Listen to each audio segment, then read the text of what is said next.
Hello, আজকে শোনাবো রবীন্দ্রনাথ ঠাকুরের সমাপ্তি। শুরু করছি আজকের গল্প সমাপ্তি। অপূর্ব কৃষ্ণ বিএ পাশ করিয়া কলিকাতা হইতে দেশে ফিরিয়া আসিতেছেন। নদীটি ক্ষুদ্র, বর্ষা অন্তে প্রায় শুকাইয়া যায়। এখন শ্রাবণের শেষে জলে ভরিয়া উঠিয়া একেবারে গ্রামের বেড়া ও বাঁশঝাড়ের তলদেশ চুম্বন করিয়া চলিয়াছে। বহুদিন ঘন বর্ষার পরে আজ মেঘমুক্ত আকাশে রৌদ্র দেখা দিয়াছে। নৌকায় আসীন অপূর্ব কৃষ্ণের মনের ভিতরকার একখানি ছবি যদি দেখিতে পাইতাম তবে দেখিতাম সেখানেও এই যুবকের মানস নদী নববর্ষায় কুলে কুলে ভরিয়া আলোকে জলজল এবং বাতাসে ছলছল করিয়া উঠিতেছে। নৌকা যথাস্থানে ঘাটে আসিয়া লাগিল। নদী তীর হইতে অপূর্বদের বাড়ির পাকা ছাদ গাছের অন্তরাল দিয়ে দেখা যাইতেছে। অপূর্বর আগমন সংবাদ বাড়ির কেহ জানিত না, সেই জন্য ঘাটেও লোক আসে নাই। মাঝি ব্যাগ লইতে উদ্যত হইলে অপূর্ব তাহাকে নিবারণ করিয়া নিজেই ব্যাগ হাতে লইয়া আনন্দ ভরে তাড়াতাড়ি নামিয়া পড়িল। নামিবা মাত্র তীরে ছিল পিচ্ছল, ব্যাগ সমেত অপূর্ব কাদায় পড়িয়া গেল। যেমন পড়া অমনি কোথা হইতে এক সুমিষ্ট উচ্চ কণ্ঠে তরল হাস্যলহরী উচ্ছ্বসিত হইয়া নিকটবর্তী অশ্বত্থ গাছের পাখিগুলিকে সচকিত করিয়া দিল। অপূর্ব অত্যন্ত লজ্জিত হইয়া তাড়াতাড়ি আত্মসংবরণ করিয়া চাহিয়া দেখিল তীরে মহাজনের নৌকা হইতে নূতন ইট রাশিকৃত করিয়া নামাইয়া রাখা হইয়াছে। তাহারই উপরে বসিয়া একটি মেয়ে হাস্যাবেগে এক্ষুনি শতদা হইয়া যাইবে এমনি মনে হইতেছে। অপূর্ব চিনিতে পারিল তাহাদেরই নূতন প্রেতয়াসিনীর মেয়ে মৃন্ময়ী। দূরে বড় নদীর ধারে ইহাদের বাড়ি ছিল। সেখানে নদীর ভাঙনে দেশ ত্যাগ করিয়া বছর 2-3 হইল এই গ্রামে আসিয়া বাস করিতেছে। এই মেয়েটির আকৃতির কথা অনেক শুনিতে পাওয়া যায়। পুরুষ গ্রামবাসীরা স্নেহ ভরে ইহাকে পাগলি বলে, কিন্তু গ্রামের গৃহিণীরা ইহার উচ্ছৃঙ্খল স্বভাবে সর্বদা ভীত, চিন্তিত, শঙ্কায়িত। গ্রামের যত ছেলেদের সহিত ইহার খেলা, সমবয়সী মেয়েদের প্রতি অবজ্ঞার সীমা নাই। শিশুরাজ্যে এই মেয়েটি একটি ছোটখাটো বর্গীর উপদ্রব বলিলেই হয়। বাপের আদরের মেয়ে কিনা, সেই জন্য ইহার এতটা দুর্দান্ত প্রতাপ। এই সম্বন্ধে বন্ধুদের নিকট মৃন্ময়ীর মা স্বামীর বিরুদ্ধে সর্বদা অভিযোগ করিতে ছাড়িত না। অথচ বাপ ইহাকে ভালোবাসে। বাপ কাছে থাকিলে মৃন্ময়ীর চোখে অশ্রুবিন্দু তাহার অন্তরে বড়ই বাজিত। ইহাই মনে করিয়া প্রবাসী স্বামীকে স্মরণপূর্বক মৃন্ময়ীর মা মেয়েকে কিছুতেই কাঁদাইতে পারিত না। মৃন্ময়ী দেখিতে শ্যামবর্ণ, ছোট কোঁকড়া চুল পিঠ পর্যন্ত পড়িয়াছে, ঠিক যেন বালকের মতো মুখের ভাব।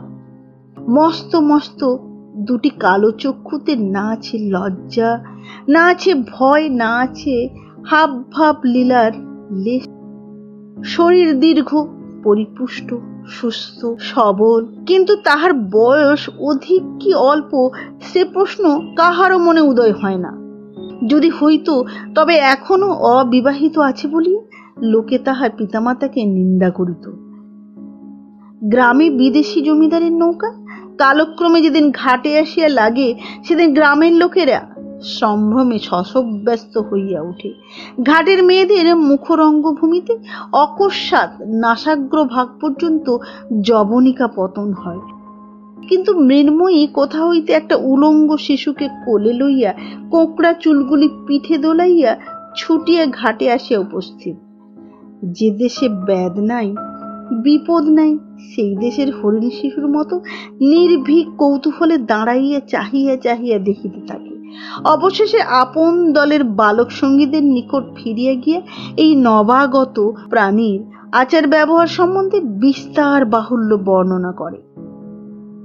আমাদের অপূর্ব ইতিমধ্যে ছুটি উপলক্ষে বাড়ি আসিয়া এই বন্ধনহীন বালিকাটিকে 2-4 বার দেখিয়াছে এবং অবকাশের সময় এমনকি অনবকাশের সময়ও ইহার সম্বন্ধে চিন্তা করিয়াছে।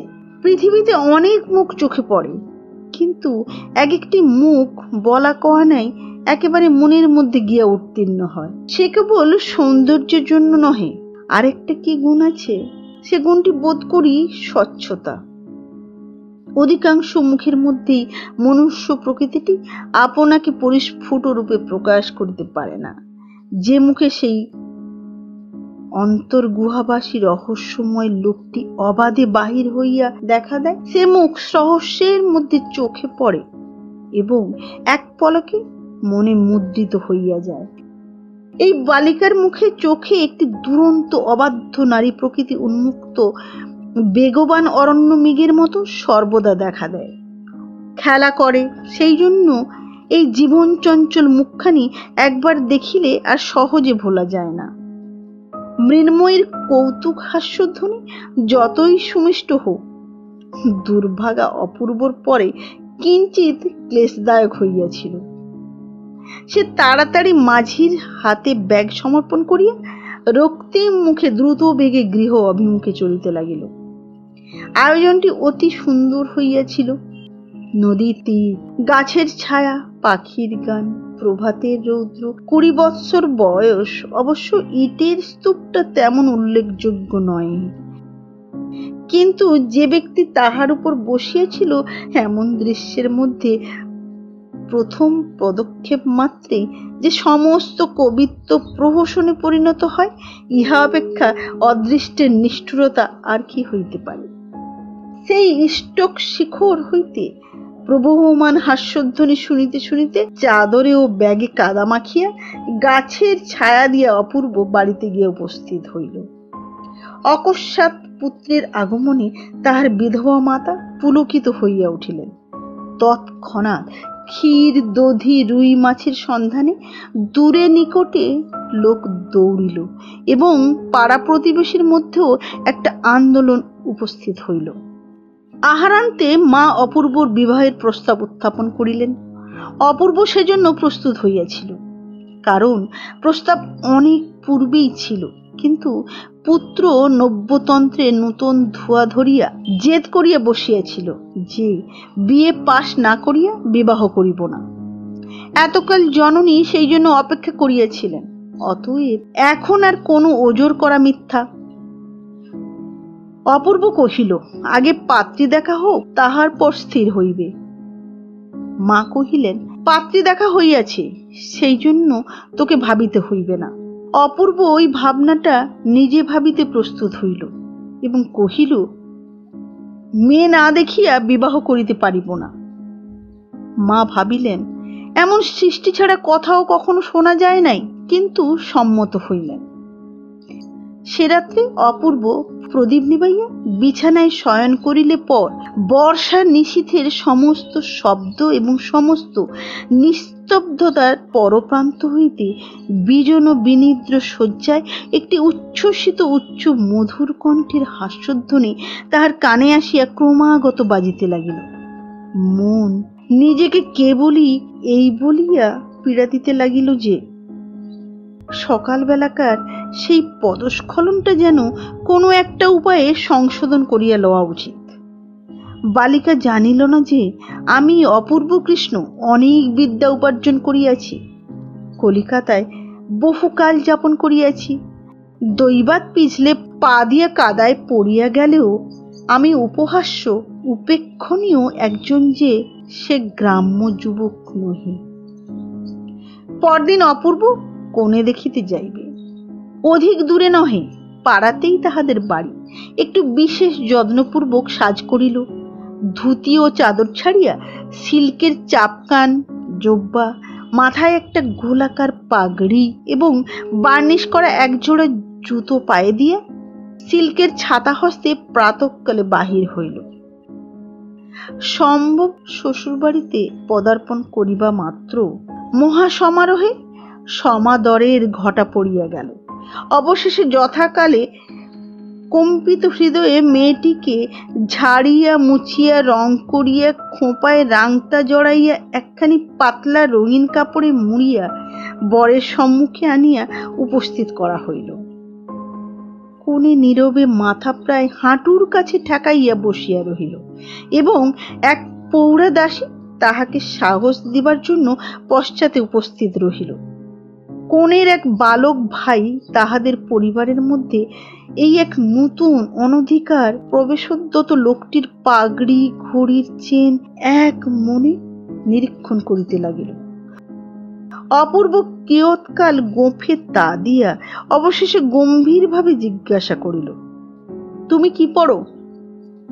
বসন ভূষণাচ্ছন্ন লজ্জাস্তূপের নিকট হইতে তাহার কোনো উত্তর পাওয়া গেল না। পৌরা দাসীর নিকট হইতে পৃষ্ঠদেশে বিস্তর উৎসাহজনক করতাড়নের পর বালিকা মৃদুস্বরে এক নিঃশ্বাসে অত্যন্ত দ্রুত বলিয়া গেল, চারুপাঠ দ্বিতীয় ভাগ, ব্যাকরণ সার প্রথম ভাগ, ভূগোল বিবরণ, পাটিগণিত, ভারতবর্ষের ইতিহাস। এমন সময় বহির্দেশে একটা অশান্ত গতি ধূপ ধাপ শব্দ শোনা গেল, এবং মুহূর্তের মধ্যে দৌড়িয়া হাঁপাইয়া পিঠের চুল দোলাইয়া মৃন্ময়ী ঘরে আসিয়া প্রবেশ করিল। অপূর্ব কৃষ্ণের প্রতি দিকপাত না করিয়া একেবারে কোণের ভাই রাখালের হাত ধরিয়া টানাটানি আরম্ভ করিয়া দিল। রাখাল সে কিছুতেই উঠিতে চাহিল না। দাসীটি তাহার সংযত কণ্ঠস্বরের মৃদুতা রক্ষার প্রতি দৃষ্টি রাখিয়া যথাসাধ্য তীব্রভাবে মৃন্ময়ীকে ভর্ৎসনা করিতে লাগিল। অপূর্ব কৃষ্ণ আপনার সমস্ত গাম্ভীর্য এবং গৌরব একত্র করিয়া পাগড়ি পরা মস্তকে অভ্রবেদী হইয়া বসিয়া রহিল, এবং পেটের কাছে ঘড়ির চেন নাড়িতে লাগিল। অবশেষে সঙ্গীটিকে কিছুতেই বিচলিত করিতে না পারিয়া তাহার পিঠে একটা সশব্দ চপেটাঘাত করিয়া চট করিয়া কোণের মাথার ঘোমটা টানিয়া খুলিয়া দিয়া ঝড়ের মতো মৃন্ময়ী ঘর হইতে বাহির হইয়া গেল। দাসীটি গুমরিয়া গর্জন করিতে লাগিল, এবং ভগ্নীর অকস্মাৎ অবগুণ্ঠন মোচনে রাখাল খিলখিল শব্দে হাসিতে আরম্ভ করিল। নিজের পৃষ্ঠের প্রবল চপেটাঘাতটি সে অন্যায় প্রাপ্য বলে মনে করিল না, কারণ এরূপ দেনা পাওনা তাহাদের মধ্যে সর্বদাই চলিতেছে। এমনকি পূর্বে মৃন্ময়ীর চুল কাঁধ ছাড়াইয়া পিঠের মাঝামাঝি আসিয়া পড়িত। রাখালি একদিন হঠাৎ পশ্চাৎ হইতে আসিয়া তাহার ঝুঁটির মধ্যে কাঁচি চালাইয়া দেয়। অতঃপর এই নীরব পরীক্ষা সভা আর অধিকক্ষণ স্থায়ী হইল না। অপূর্ব পরম গম্ভীরভাবে বিরল গুম্ফুরেখায় তা দিতে দিতে উঠিয়া ঘরের বাইরে যাইতে উদ্যত হইল। দ্বারের নিকটে গিয়া দেখে বার্নিশ করা নতুন জুতা জোড়াটি সেখানে ছিল না, যেখানে ছিল সেখানে নাই, এবং কোথায় আছে তাহাও বহু চেষ্টায় অবধারণ করা গেল না। বাড়ির লোক সকলেই ভীষণ বিব্রত হইয়া উঠিল, এবং অপরাধীর উদ্দেশ্যে গালি ও ভৎসনা অজস্র বর্ষিত হইতে লাগিল। অনেক খোঁজ করিয়া অবশেষে অনন্যোপায় হইয়া বাড়ির কর্তার পুরাতন ছিন্ন ঢিলা চটি জোড়াটি পরিয়া প্যান্টালুন, চাপকান, পাগড়ি সমেত সুসজ্জিত অপূর্ব কদরমাক্ত গ্রাম পথে অত্যন্ত সাবধানে চলিতে লাগিল। পুষ্করিণীর ধারে নির্জন পথপ্রান্তে আবার হঠাৎ সেই উচ্চকণ্ঠের অজস্র হাস্য কল্লোচ্ছ্বাস, যেন তরুপল্লবের মধ্য হইতে বনদেবী অপূর্বর ওই অসঙ্গত চটি জুতা জোড়ার দিকে চাহিয়া হঠাৎ আর হাসি ধারণ করিয়া রাখিতে পারিল না। অপূর্ব অপ্রতিভভাবে চমকিয়া দাঁড়াইয়া ইতস্তত নিরীক্ষণ করিতেছে। এমন সময় ঘন বন হইতে বাহির হইয়া একটি নির্লজ্জ অপরাধিনী তাহার সম্মুখে নতুন জুতা জোড়াটি রাখিয়াই পলায়নদত হইল। অপূর্ব দ্রুতবেগে দুই হাত ধরিয়া তাহাকে বন্দী করিয়া ফেলিল। মৃন্ময়ী আঁকিয়া বাঁকিয়া হাত ছাড়াইয়া পলাইবার চেষ্টা করিল, কিন্তু পারিল না। কোঁকড়া চুলে বেষ্টিত তাহার পরিপুষ্ট সহস্র দুষ্টু মুখখানির উপরে শাখান্তরালচ্যুত সূর্যকিরণ আসিয়া রৌদ্রোজ্জ্বল নির্মল চঞ্চল নির্ঝরিণীর দিকে অবনত হইয়া কৌতূহলী পথিক যেমন নিবিষ্ট দৃষ্টিতে তাহার তলদেশ দেখিতে থাকে, অপূর্ব তেমনি করিয়া গভীর গম্ভীর নেত্রে মৃন্ময়ীর ঊর্ধ্বক্ষিপ্ত মুখের উপর তড়িৎতরল দুটি চক্ষুর মধ্যে চাহিয়া দেখিল। এবং অত্যন্ত ধীরে ধীরে মুষ্টি শিথিল করিয়া যেন যথা কর্তব্য অসম্পন্ন রাখিয়া বন্দিনীকে ছাড়িয়া দিল। অপূর্ব যদি রাগ করিয়া মৃন্ময়ীকে ধরিয়া মারিত, তাহা হইলে সে কিছুই আশ্চর্য হইত না। কিন্তু নির্জন পথের মধ্যে এই অপরূপ নীরব শাস্তির সে কোনো অর্থ বুঝিতে পারিল না।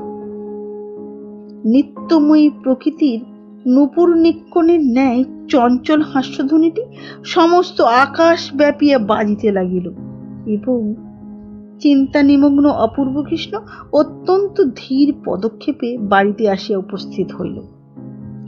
অপূর্ব সমস্ত দিন নানা ছুতা করিয়া অন্তঃপুরে মার সহিত সাক্ষাৎ করিতে গেল না। বাহিরে নিমন্ত্রণ ছিল, খাইয়া আসিল। অপূর্বর মতো এমন একজন কৃতবিদ্য গম্ভীর ভাবুক লোক একটি সামান্য অশিক্ষিতা বালিকার কাছে আপনার লুপ্ত গৌরব উদ্ধার করিবার, আপনার আন্তরিক মাহাত্ম্যের পরিপূর্ণ পরিচয় দিবার জন্য কেন যে এতটা বেশি উৎকণ্ঠিত হইয়া উঠিবে তাহা বুঝা কঠিন। একটি পাড়াগাঁয়ের চঞ্চল মেয়ে তাকে সামান্য লোক মনে করিলই বা কি, আর না করিলেই বা কি?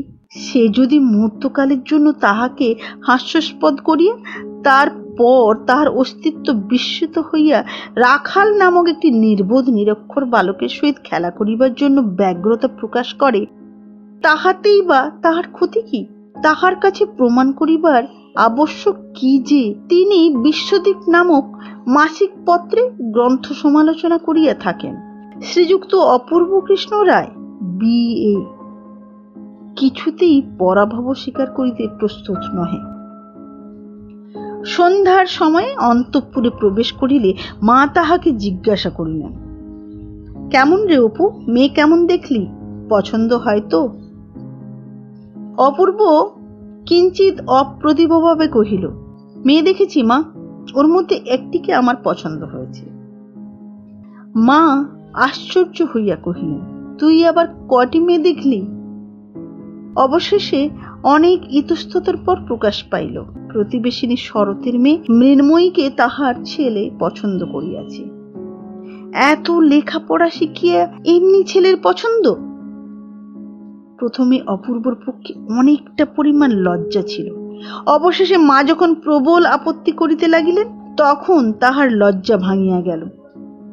সে রোখের মাথায় বলিয়া বসিল, মৃন্ময়ীকে ছাড়া আর কাহাকেও বিবাহ করিব না। অন্য জড়পুত্তলি মেয়েটিকে সে যতই কল্পনা করিতে লাগিল, ততই বিবাহ সম্বন্ধে তাহার বিষম বিতৃষ্ণার উদ্রেক হইল। 2-3 দিন উভয় পক্ষে মান অভিমান, অনাহার অনিদ্রার পর অপূর্বই জয়ী হইল। মা মনকে বোঝাইলেন যে মৃন্ময়ী ছেলে মানুষ এবং মৃন্ময়ীর মা উপযুক্ত শিক্ষাদানে অসমর্থ। বিবাহের পর তাহার হাতে পড়িলেই তাহার স্বভাবের পরিবর্তন হইবে এবং ক্রমশ ইহাও বিশ্বাস করিলেন যে মৃন্ময়ীর মুখখানি সুন্দর। কিন্তু তখনই আবার তাহার খর্ব কেশরাশি তাহার কল্পনা পথে উদিত হইয়া হৃদয় নৈরাশ্যে পূর্ণ করিতে লাগিল। তথাপি আশা করিলেন দৃঢ় করিয়া চুল বাঁধিয়া এবং জপজপ করিয়া তেল লেপিয়া কালে এ ত্রুটিও সংশোধন হইতে পারিবে। পাড়ার লোক সকলেই অপূর্বর এই পছন্দটিকে অপূর্ব পছন্দ বলিয়া নামকরণ করিল। পাগলি মৃন্ময়ীকে অনেকেই ভালোবাসিত, কিন্তু তাই বলিয়া নিজের পুত্রের বিবাহযোগ্য বলিয়া কেহ মনে করিত না। মৃন্ময়ীর বাপ ঈশান মজুমদারকে যথাকালে সংবাদ দেওয়া হইল।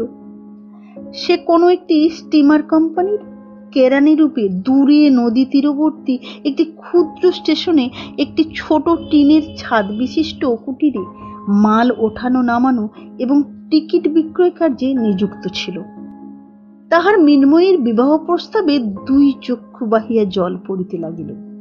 তাহার মধ্যে কতখানি দুঃখ এবং কতখানি আনন্দ ছিল পরিমাণ করিয়া বলিবার কোনো উপায় নাই। কন্যার বিবাহ উপলক্ষে ঈশান হেড অফিসের সাহেবের নিকট ছুটি প্রার্থনা করিয়া দরখাস্ত করিল। সাহেব উপলক্ষটা নিতান্তই তুচ্ছ জ্ঞান করিয়া ছুটি নামঞ্জুর করিয়া দিলেন। তখন পূজার সময় 1 সপ্তাহ ছুটি পাইবার সম্ভাবনা জানাইয়া সে পর্যন্ত বিবাহ স্থগিত রাখিবার জন্য দেশে চিঠি লিখিয়া দিল। কিন্তু অপূর্বর মা কহিল, এই মাসে দিন ভালো আছে, আর বিলম্ব করিতে পারিব না।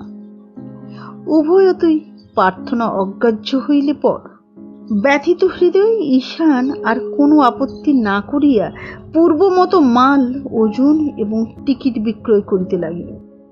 অতঃপর মৃন্ময়ীর মা এবং পল্লীর যত বর্ষীয়গণ সকলে মিলিয়া ভাবি কর্তব্য সম্বন্ধে মৃন্ময়ীকে অহর্নিশি উপদেশ দিতে লাগিল।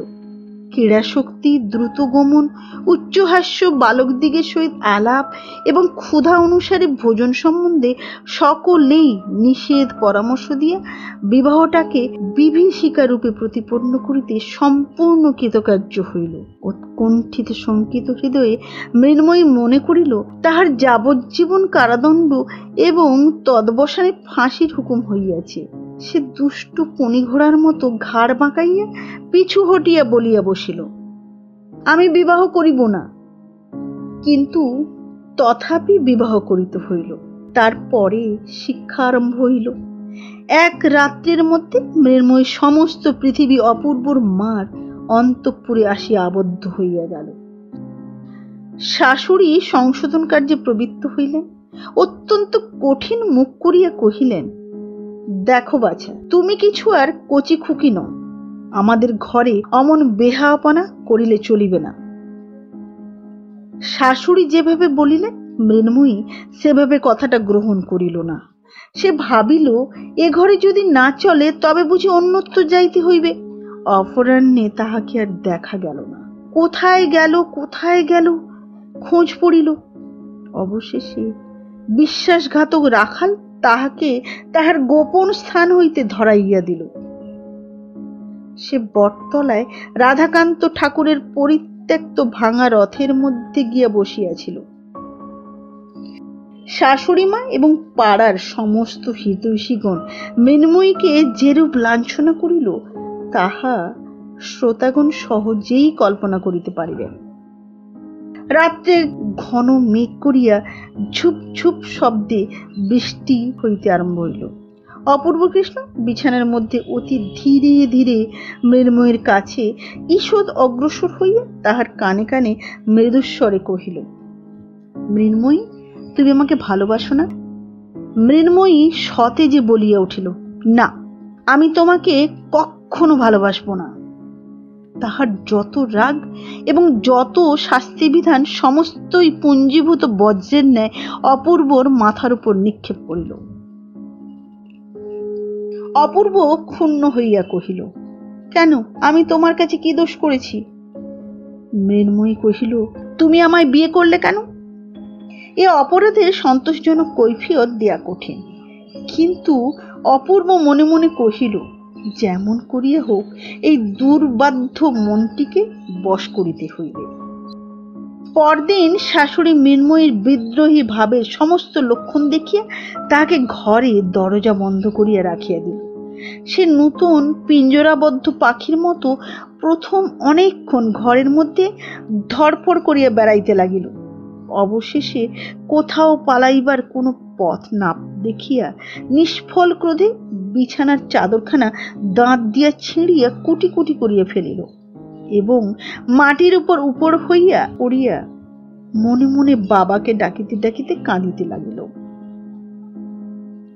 এমন সময় ধীরে ধীরে কে তাহার পাশে আসিয়া বসিল। সস্নেহে তাহার ধুলি লুণ্ঠিত চুলগুলি কপালের উপর হইতে তুলিয়া দিবার চেষ্টা করিল। মৃন্ময়ী সবলে মাথা নাড়িয়া তাহার হাত সরাইয়া দিল। অপূর্ব কানের কাছে মুখ নত করিয়া মৃদুস্বরে কহিল, আমি লুকিয়ে দরজা খুলে দিয়েছি, এসো আমরা খিড়কির বাগানে পালিয়ে যাই। মৃন্ময়ী প্রবল বেগে মাথা নাড়িয়ে সতেজে স্বরধ্বনি কহিল, না। অপূর্ব তাহার চিবুক ধরিয়া মুখ তুলিয়া দিবার চেষ্টা করিয়া কহিল, একবার দেখো কে এসেছে। রাখাল ভূপতিতেও মৃন্ময়ীর দিকে চাহিয়া হতবুদ্ধির ন্যায় দ্বারের কাছে দাঁড়াইয়াছিল। মৃন্ময়ী মুখ না তুলিয়া অপূর্বর হাত ঠেলিয়া দিল। অপূর্ব কহিল, রাখাল তোমার সঙ্গে খেলা করতে এসেছে, খেলতে যাবে? সে বিরক্তি উচ্ছ্বসিত স্বরে কহিল, না। রাখালও সুবিধা নয় বুঝিয়া কোনো মতে ঘর হইতে পালাইয়া হাঁপ ছাড়িয়া বাঁচিল। অপূর্ব চুপ করিয়া বসিয়া রহিল। মৃন্ময়ী কাঁদিতে কাঁদিতে শান্ত হইয়া ঘুমাইয়া পড়িল। তখন অপূর্ব পা টিপিয়া বাহির হইয়া দ্বারে শিকল দিয়ে চলিয়া গেল। তাহার পরদিন মৃন্ময়ী বাপের কাছ হইতে এক পত্র পাইল। তিনি তাহার প্রাণ প্রতিমা মৃন্ময়ীর বিবাহের সময় উপস্থিত থাকিতে পারেন নাই বলিয়া বিলাপ করিয়া নবদম্পতিকে অন্তরের আশীর্বাদ পাঠাইয়াছেন। মৃন্ময়ী শাশুড়িকে গিয়া কহিল, আমি বাবার কাছে যাব। শাশুড়ি অকস্মাৎ এই অসম্ভব প্রার্থনায় তাহাকে ভর্ৎসনা করিয়া উঠিলেন। কোথায় ওর বাপ থাকে তার ঠিকানা নেই, বলে বাবার কাছে যাব। অনার সৃষ্টি আবদার। সে উত্তর না করিয়া চলিয়া গেল। আপনার ঘরে গিয়া দ্বার রুদ্ধ করিয়া নিতান্ত হতাশায় ব্যক্তি যেমন করিয়া দেবতার কাছে প্রার্থনা করে তেমনি করিয়া বলিতে লাগিল, বাবা, আমাকে তুমি নিয়ে যাও, এখানে আমার কেউ নেই, এখানে থাকলে আমি বাঁচব না। গভীর রাত্রে তাহার স্বামী নিদ্রিত হইলে ধীরে ধীরে দ্বার খুলিয়া মৃন্ময়ী গৃহের বাহির হইল। যদিও একবার মেঘ করিয়া আসিতেছিল, তথাপি জ্যোৎস্না রাত্রে পথ দেখিবার মতো আলোক যথেষ্ট ছিল। বাপের কাছে যাইতে হইলে কোন পথ অবলম্বন করিতে হইবে মৃন্ময়ী তাহার কিছুই জানিত না। কেবল তাহার মনের বিশ্বাস ছিল যে পথ দিয়া ডাকের পত্রবাহক রানারগঞ্জ চলে, সেই পথ দিয়া পৃথিবীর সমস্ত ঠিকানায় যাওয়া যায়। মৃন্ময়ী সেই ডাকের পথ ধরিয়া চলিতে লাগিল। চলিতে চলিতে শরীর শান্ত হইয়া আসিল। রাত্রিও প্রায় শেষ হইল। বনের মধ্যে যখন উসখুস করিয়া অনিশ্চিত সুরে দুটো একটা পাখি ডাকিবার উপক্রম করিতেছে, অথচ নিঃসংশয়ে সময় নির্ণয় করিতে না পারিয়া ইতস্তত করিতেছে, তখন মৃন্ময়ী পথের শেষে নদীর ধারে একটা বৃহৎ বাজারের মতো স্থানে আসিয়া উপস্থিত হইল। অতঃপর কোন দিকে যাইতে হবে ভাবিতেছে, এমন সময় পরিচিত ঝমঝম শব্দ শুনিতে পাইল। চিঠির থলে কাঁধে করিয়া ঊর্ধ্বশ্বাসে ডাকের রানার আসিয়া উপস্থিত হইল। মৃন্ময়ী তাড়াতাড়ি তাহার কাছে গিয়া কাতর শ্রান্ত স্বরে কহিল, কুশিগঞ্জে আমি বাবার কাছে যাব, আমাকে তুমি সঙ্গে নিয়ে চলো না। সে কহিল, কুশিগঞ্জ কোথায় আমি জানি না। এই বলিয়া ঘাটে বাঁধা ডাক নৌকার মাঝিকে জাগাইয়া দিয়া নৌকা ছাড়িয়া দিল। তাহার দয়া করিবার বা প্রশ্ন করিবার সময় নাই। দেখিতে দেখিতে হাট এবং বাজার সজাগ হইয়া উঠিল। মৃন্ময়ী ঘাটে নামিয়া একজন মাঝিকে ডাকিয়া কহিল, মাঝি, আমাকে কুশিগঞ্জে নিয়ে যাবে? মাঝি তাহার উত্তর দিবার পূর্বেই পাশের নৌকা হইতে একজন বলিয়া উঠিল, আরে কে ও?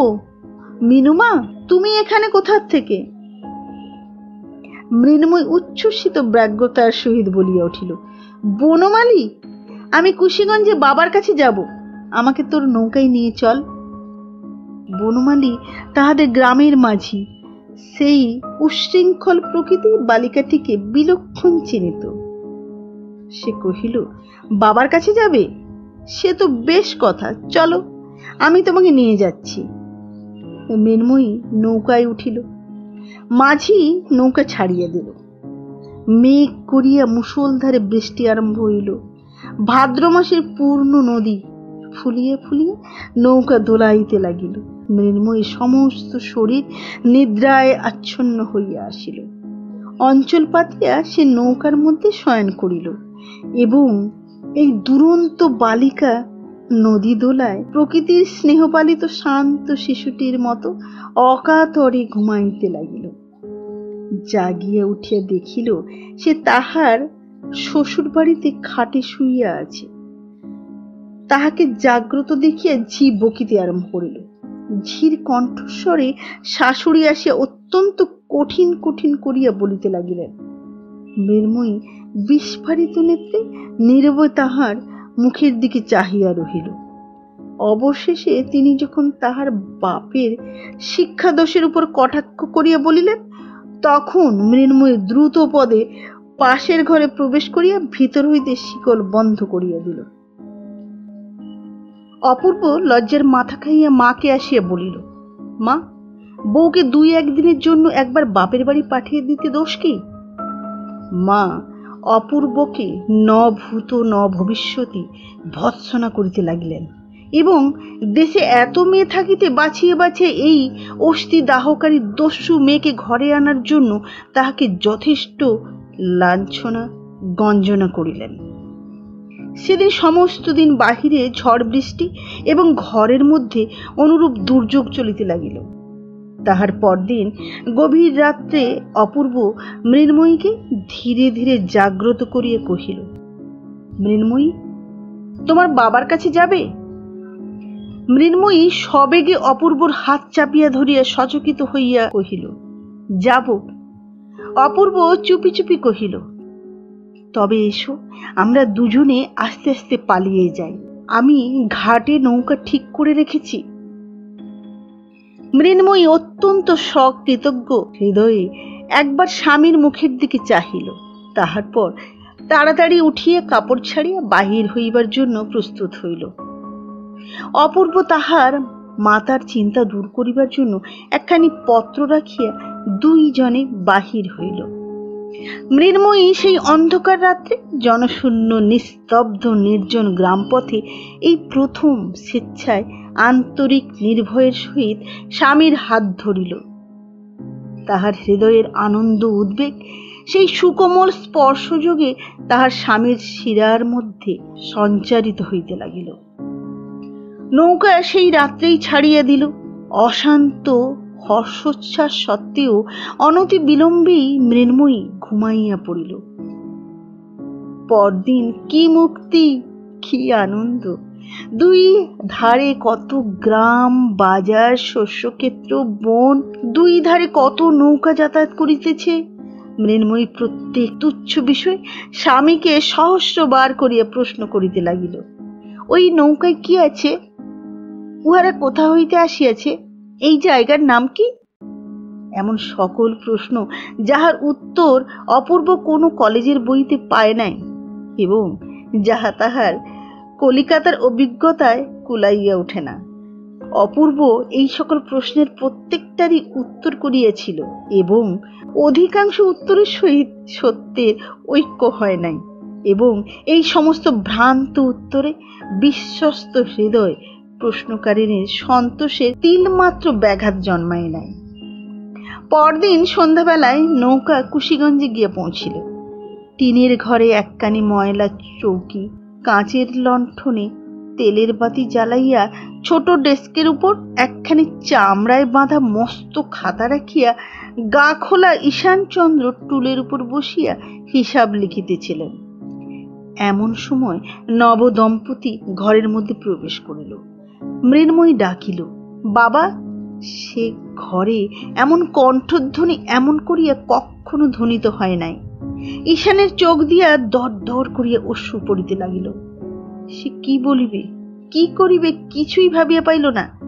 তাহার মেয়ে এবং জামাই যেন সাম্রাজ্যের যুবরাজ এবং যুবরাজ মহিষী। এই সমস্ত পাটের বস্তার মধ্যে তাহাদের উপযুক্ত সিংহাসন কেমন করিয়া নির্মিত হইতে পারে, ইহাই যেন তাহার দিশাহারা বুদ্ধি ঠিক করিয়া উঠিতে পারিল না। তাহার পর আহারের ব্যাপার, সেও এক চিন্তা। দরিদ্র কেরানি নিজ হস্তে ডাল ভাতে ভাত করিয়া পাক করিয়া খায়। আজ এই এমন আনন্দের দিনে সে কি করিবে, কি খাওয়াইবে? মৃন্ময়ী কহিল, বাবা, আজ আমরা সকলে মিলিয়া রাঁধিব। অপূর্ব এই প্রস্তাবে সাতিশয় উৎসাহ প্রকাশ করিল। ঘরের মধ্যে স্থানাভাব, লোকাভাব, কিন্তু ক্ষুদ্র ছিদ্র হইতে ফোয়ারা যেমন চতুর্গুণ বেগে উত্থিত হয়, তেমনি দারিদ্র্যের সংকীর্ণ মুখ হইতে আনন্দ পরিপূর্ণ ধারায় উচ্ছ্বসিত হইতে লাগিল। এমনি করিয়া 3 দিন কাটিল। 2 বেলা নিয়মিত স্টিমার আসিয়া লাগে। কত লোক, কত কোলাহল। সন্ধ্যাবেলার নদী তীর একেবারে নির্জন হইয়া যায়। তখন কি অবাধ স্বাধীনতা! এবং 3 জনে মিলিয়া নানা প্রকারে জোগাড় করিয়া, ভুল করিয়া এক করিতে আরেক করিয়া তুলিয়া রাধা বাড়া। তাহার পরে মৃন্ময়ীর বলয় ঝঙ্কৃত স্নেহহস্তের পরিবেশনে শ্বশুর জামাতার একত্রে আহার এবং গৃহিণীপনার সহস্র ত্রুটি প্রদর্শন পূর্বক মৃন্ময়ীকে পরিহাস ও তাহা লইয়া বালিকার আনন্দ কলহ এবং মৌখিক অভিমান। অবশেষে অপূর্ব জানাইল আর অধিক দিন থাকা উচিত হয় না। মৃন্ময়ী করুণ স্বরে আরো কিছুদিন সময় প্রার্থনা করিল। ঈশান কহিল, কাজ নাই। বিদায়ের দিন কন্যাকে বুকের কাছে টানিয়া তাহার মাথায় হাত রাখিয়া অশ্রু গদগদ কণ্ঠে ঈশান কহিল, মা, তুমি শ্বশুর ঘর উজ্জ্বল করিয়া লক্ষ্মী হইয়া থাকিও। কেহ যেন আমার মেনুর কোনো দোষ না ধরিতে পারে। মৃন্ময়ী কাঁদিতে কাঁদিতে স্বামীর সহিত বিদায় হইল এবং ঈশান সেই দ্বিগুণ নিরানন্দ সংকীর্ণ ঘরের মধ্যে ফিরিয়া গিয়া দিনের পর দিন, মাসের পর মাস নিয়মিত মাল ওজন করিতে লাগিল। এই অপরাধী যুগল গৃহে ফিরিয়া আসিলে মা অত্যন্ত গম্ভীর ভাবে রহিলেন, কোনো কথাই কহিলেন না। কাহারও ব্যবহারের প্রতি এমন কোনো দোষারোপ করিলেন না যাহা সে স্খলন করিতে চেষ্টা করিতে পারে। এই নীরব অভিযোগ, নিস্তব্ধ অভিমান লৌহ ভারের মতো সমস্ত ঘরকন্যার উপর অটল ভাবে চাপিয়া রহিল। অবশেষে অসহ্য হইয়া উঠিলে অপূর্ব আসিয়া কহিল, মা, কলেজ খুলেছে, এখন আমাকে আইন পড়তে যেতে হবে। মা উদাসীন ভাবে কহিলেন, বউয়ের কি করিবে? অপূর্ব কহিল, বউ এখানেই থাক। মা কহিলেন, না বাপু, কাজ নাই, তুমি তাকে তোমার সঙ্গে নিয়ে যাও।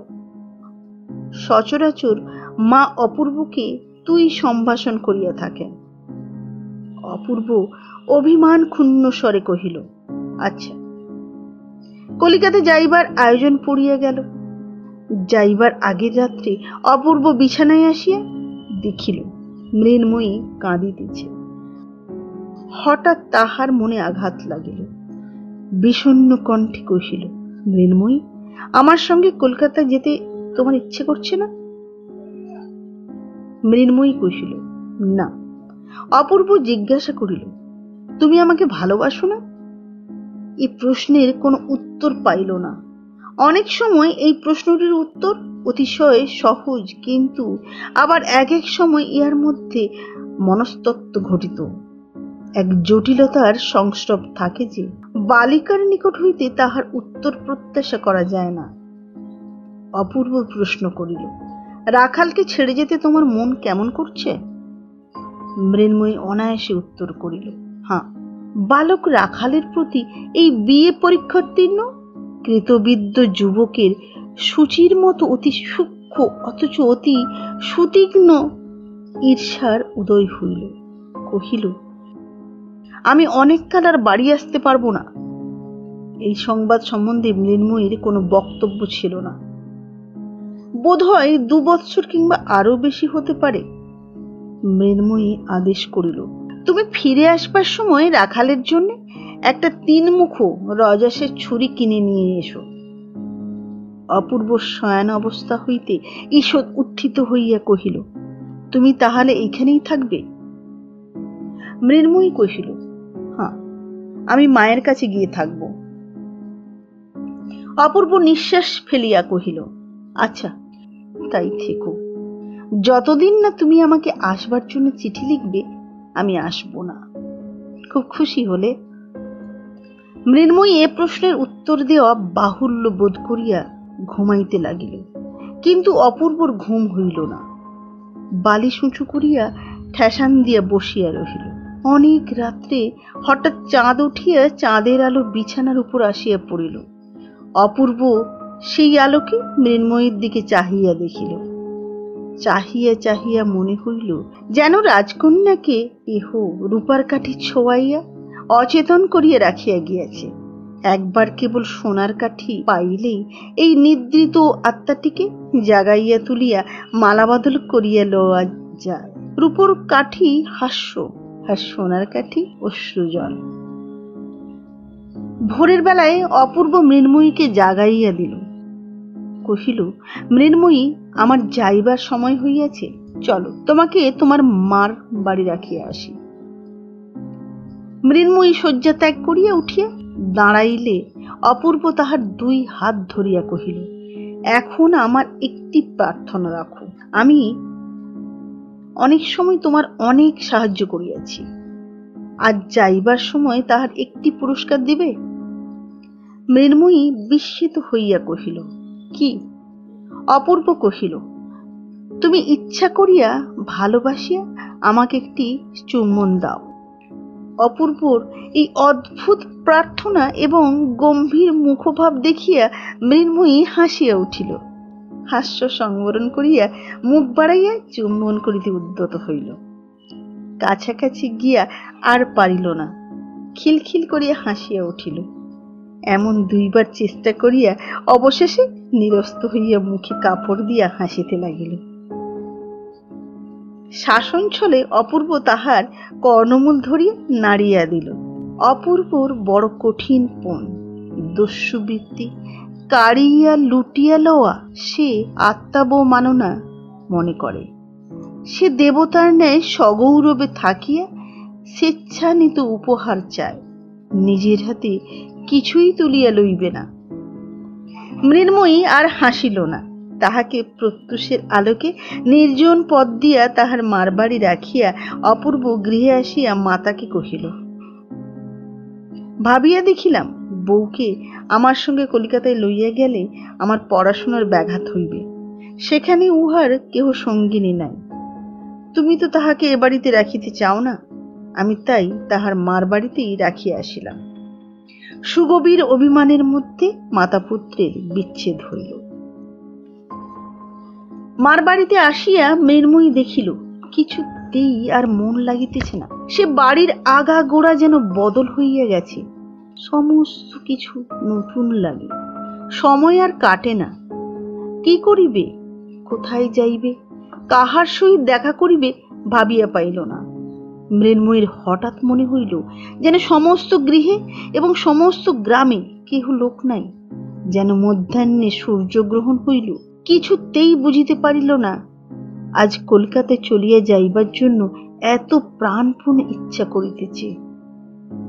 কাল রাত্রে এই ইচ্ছা কোথায় ছিল?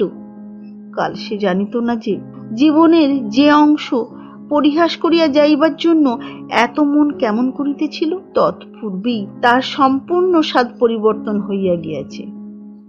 গাছের পক্কপত্রের ন্যায় আর সেই বৃন্তচ্যুত অতীত জীবনটাকে ইচ্ছাপূর্বক অনায়াসে দূরে ছুঁড়িয়া ফেলিল।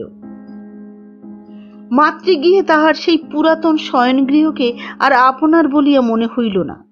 সেখানে যে থাকিত সে হঠাৎ আর নাই। এখন হৃদয়ের সমস্ত স্মৃতি সেই আর একটা বাড়ি, আর একটা ঘর, আর একটা শয্যার কাছে গুনগুন করিয়া বেড়াইতে লাগিল। মৃন্ময়ীকে আর কেহ বাহিরে দেখিতে পাইল না। তার হাস্যধ্বনি আর শোনা যায় না। রাখাল তাহাকে দেখিলে ভয় করে, খেলার কথা মনেও আসে না। মৃন্ময়ী মাকে বলিল, মা, আমাকে শ্বশুর বাড়ি রেখে আয়। এদিকে বিদায়কালীন পুত্রের বিষণ্ণ মুখ স্মরণ করিয়া অপূর্ব মার হৃদয় বিদীর্ণ হইয়া যায়। হেনকালে একদিন মাথায় কাপড় দিয়া মৃন্ময়ী ম্লান মুখে শাশুড়ির পায়ের কাছে পড়িয়া প্রণাম করিল। শাশুড়ি তৎক্ষণাৎ ছলছল নেত্রে তাহাকে বক্ষে চাপিয়া ধরিলেন। মুহূর্তের মধ্যে উভয়ের মিলন হইয়া গেল। শাশুড়ি বধূর মুখের দিকে চাহিয়া আশ্চর্য হইয়া গেলেন। সে মৃন্ময়ী আর নাই। এমন পরিবর্তন সাধারণত সকলের সম্ভব নহে। বৃহৎ পরিবর্তনের জন্য বৃহৎ বলের আবশ্যক। শাশুড়ি স্থির করিয়াছিলেন মৃন্ময়ীর দোষগুলি একটি একটি করিয়া সংশোধন করিবেন। কিন্তু আর একজন অদৃশ্য সংশোধনকর্তা একটি অজ্ঞাত সংক্ষেপ উপায় অবলম্বন করিয়া মৃন্ময়ীকে যেন নূতন জন্ম পরিগ্রহ করাইয়া দিলেন। এখন শাশুড়িকে মৃন্ময়ী বুঝিতে পারিল, শাশুড়িও মৃন্ময়ীকে চিনিতে পারিলেন। তরুর সহিত শাখা প্রশাখার যেরূপ মিল, সমস্ত ঘরকন্যা তেমনি পরস্পর অখণ্ড সম্মিলিত হইয়া গেল। প্রথম আষাঢ়ের শ্যাম সজল নবমেঘের মতো তাহার হৃদয়ে একটি অশ্রুপূর্ণ বিস্তীর্ণ অভিমানের সঞ্চার হইল।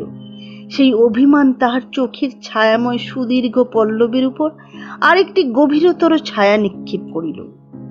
সে মনে মনে বলিতে লাগিল, আমি আমাকে বুঝিতে পারি নাই বলিয়া তুমি আমাকে বুঝিলে না কেন?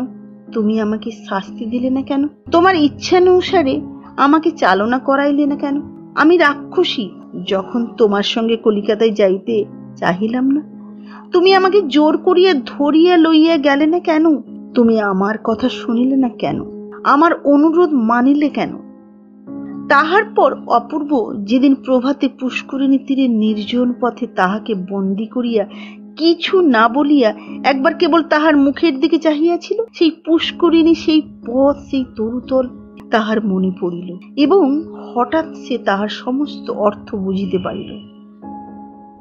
এখন থাকিয়া থাকিয়া মনে কেবল উদয় হয়, আহা, অমুক সময়টিতে যদি এমন করিতাম, অমুক প্রশ্নের যদি এই উত্তর দিতাম, তখন যদি এমন হইত। অপূর্বর মনে এই বলিয়া ক্ষোভ জন্মিয়াছিল যে মৃন্ময়ী আমার সম্পূর্ণ পরিচয় পায় নাই।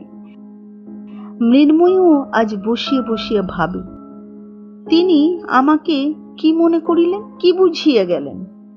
অপূর্ব তাহাকে যে দুরন্ত চপল অবিবেচক নির্বোধ বালিকা বলিয়া জানিল, পরিপূর্ণ হৃদয়ামৃত ধারায় প্রেম পিপাসা মিটাইতে সক্ষম রমণী বলিয়া পরিচয় পাইল না। ইহাতেই সে পরিতাপে লজ্জায় ধিক্কারে পীড়িত হইতে লাগিল। অপূর্বর মাথার বালিশের উপর পরিশোধ করিতে লাগিল। এমনি ভাবে কতদিন কাটিল। অপূর্ব বলিয়া গিয়েছিল, তুমি চিঠি না লিখিলে আমি বাড়ি ফিরিব না। মৃন্ময়ী তাহাই স্মরণ করিয়া একদিন ঘরে দ্বাররুদ্ধ করিয়া চিঠি লিখিতে বসিল। অপূর্ব তাহাকে যে সোনালি পাড় দেয়া রঙিন কাগজ দিয়েছিল তাহাই বাহির করিয়া বসিয়া ভাবিতে লাগিল। খুব যত্ন করিয়া ধরিয়া লাইন বাঁকা করিয়া আঙুলিতে কালি মাখিয়া অক্ষর ছোট বড় করিয়া উপরে কোনো সম্বোধন না করিয়া একেবারে লিখিল, তুমি আমাকে চিঠি লেখো না কেন? তুমি কেমন আছো? আর তুমি বাড়ি এসো। আর কি বলিবার আছে কিছুই ভাবিয়া পাইল না। আসল বক্তব্য কথা সবগুলি বলা হইয়া গেল বটে, কিন্তু মনুষ্য সমাজে মনের ভাব আর একটু বাহুল্য করিয়া প্রকাশ করা আবশ্যক। মৃন্ময়ীও তাহা বুঝিল। এই জন্য আরো অনেকক্ষণ ভাবিয়া ভাবিয়া আর কয়েকটি নতুন কথা যোগ করিয়া দিল।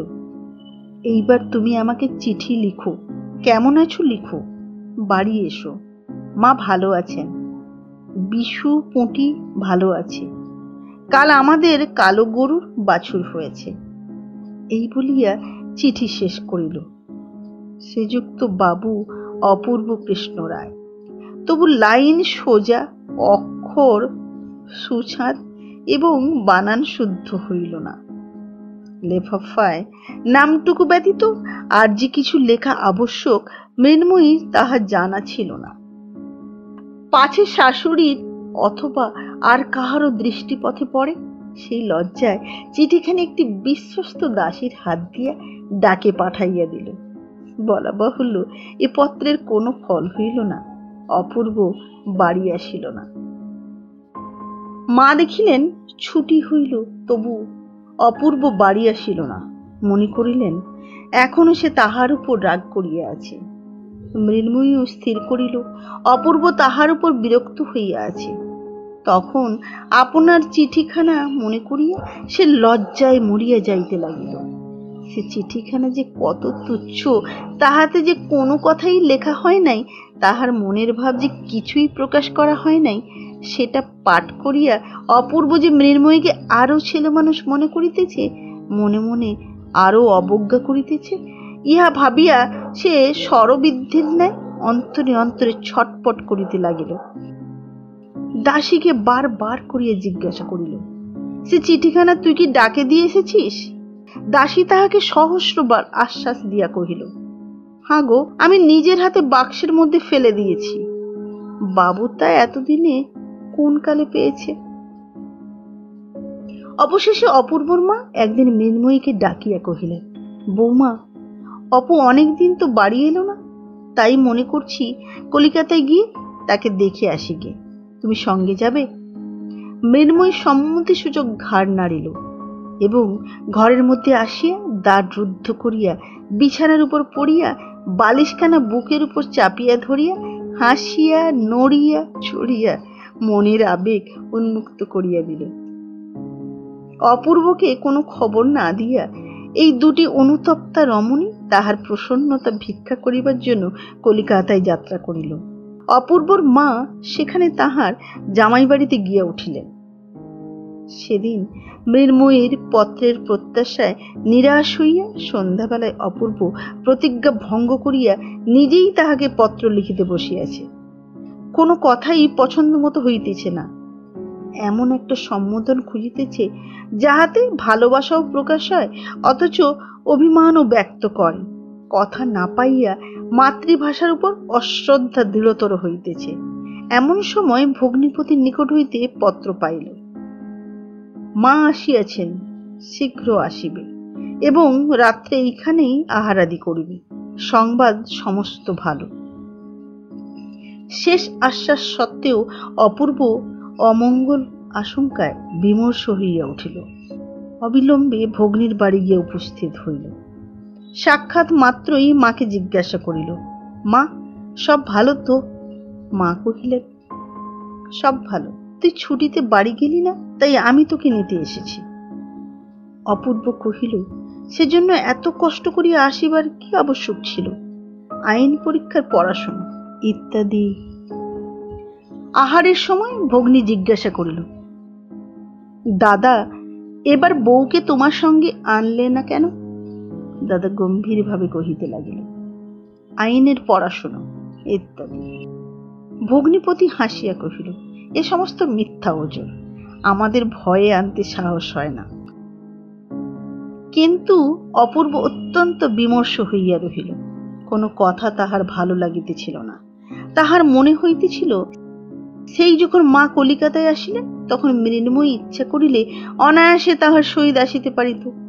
বোধ হয় মা তাহাকে সঙ্গে আনিবার চেষ্টাও করিয়াছিলেন, কিন্তু সে সম্মত হয় নাই। এ সম্বন্ধে সংকোচবশত মাকে কোনো প্রশ্ন করিতে পারিল না। আহারান্তে প্রবল বেগে বাতাস উঠিয়া বিষম বৃষ্টি আরম্ভ হইল।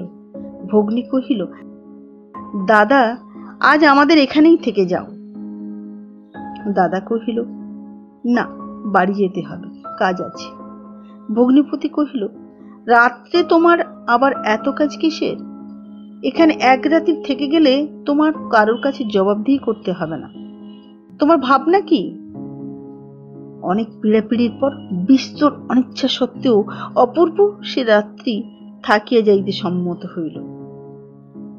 ভগ্নী কহিল, দাদা, তোমাকে শান্ত দেখাচ্ছে, তুমি আর দেরি করো না, চলো, শুতে চলো। অপূর্ব সেই ইচ্ছা, শয্যাতলে অন্ধকারের মধ্যে একলা হইতে পারিলেই বাঁচে। কথার উত্তর প্রত্যুত্তর করিতে ভালো লাগিতেছে না। শয়নগৃহের দ্বারে আসিয়া দেখিল ঘর অন্ধকার। ভগ্নী কহিল, বাতাসে আলো নিভে গেছে দেখছি, তা আলো এনে দেব কি দাদা? অপূর্ব কহিল, না, দরকার নেই, আমি রাত্রে আলো রাখিনি। ভগ্নী চলিয়া গেলে অপূর্ব অন্ধকারে সাবধানে খাটের অভিমুখে গেল। খাটে প্রবেশ করিতে উদ্যত হইতেছে এমন সময়ে হঠাৎ বলয়লিক্কণ শব্দে একটি সুকোমল বাহুপাশ তাহাকে সুকঠিন বন্ধনে বাঁধিয়া ফেলিল। দস্যুর মতো আসিয়া পড়িয়া অবিরল অশ্রু জলসিক্ত আবেগপূর্ণ চুম্বনে তাহাকে বিস্ময় প্রকাশের অবসর দিল না। অপূর্ব প্রথমে চমকিয়া উঠিল, তাহার পর বুঝিতে পারিল অনেক দিনের একটি হাস্যবাধায় অসম্পন্ন চেষ্টা আজ অশ্রু জলধারায় সমাপ্ত হইল। নমস্কার। ভালো লাগলে লাইক করুন, সাবস্ক্রাইব করুন, শেয়ার করুন। আবার দেখা হবে আগামী পর্বে।